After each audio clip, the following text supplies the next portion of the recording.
இந்த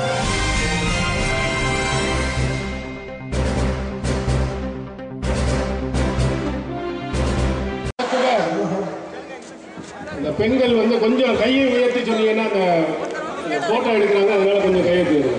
போராட்டம் இது போராட்டம்,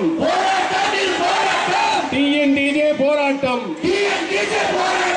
ஓரிரை கொள்கை எதிர்ப்பவர்களை ஒடுக்குவதற்கான போராட்டம், ஈனர்களை எதிர்த்து போராட்டம், கபரு வணங்கும் காட்டு மிராண்டிகளை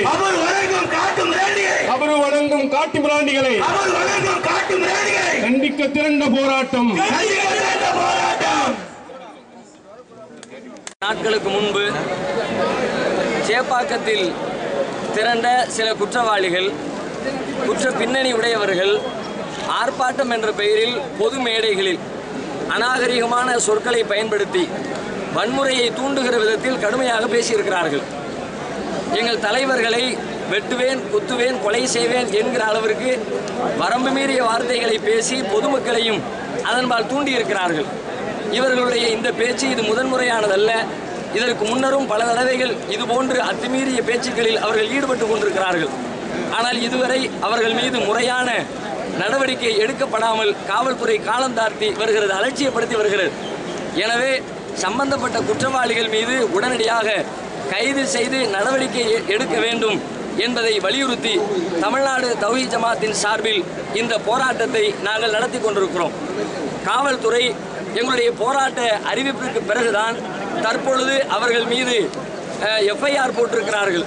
அவர்கள் சம்பந்தப்பட்ட குற்றவாளிகள் மீது நடவடிக்கை எடுப்பதாக எங்களுக்கு வாக்குறுதி வழங்கியிருக்கிறார்கள். அவர்கள் சொன்ன வாக்குறுதியை நிறைவேற்றுவார்கள் என்று நாங்கள் நம்புகிறோம். ஒருவேளை எங்களுடைய நம்பிக்கையை அவர்கள் பொய்யாக்க நினைத்தால் இந்த போராட்டத்தை அடையாளமாக்கிவிட்டு இதற்கு அடுத்த கட்டமாக சட்டமன்ற முற்றுகை போராட்டத்தை நடத்தவும் நாங்கள் தயங்க மாட்டோம் என்பதை தெரிவித்துக் கொள்கிறோம். சுன்னத் ஜமாத் என்ற பெயரில் பல பேர் சேர்ந்துக்கிட்டாங்க. ரவுடி, அவங்க ஃபுல்லாகவே அதில் அதிகமானவங்க ரவுடிகள், குற்ற பின்னணி உள்ளவர்கள். முஸ்லீம் அமைப்புகளாக இருந்தால் நாங்கள் குற்றவாளிகளா நல்லவர்களா, அதுதான் எங்களுடைய பார்வை. யாராக இருந்தாலும் குற்றம் செய்தவர்கள் தண்டிக்கப்பட வேண்டும். நடத்துகிற இந்த போராட்டத்தை இன்னும் பல மடங்கு வீரியமாக சட்டமன்ற முற்றுகை என்கிற அளவிற்கு கூட நாங்கள் நடத்துவோம் என்பதை தெரிவித்துக் கொள்கிறோம்.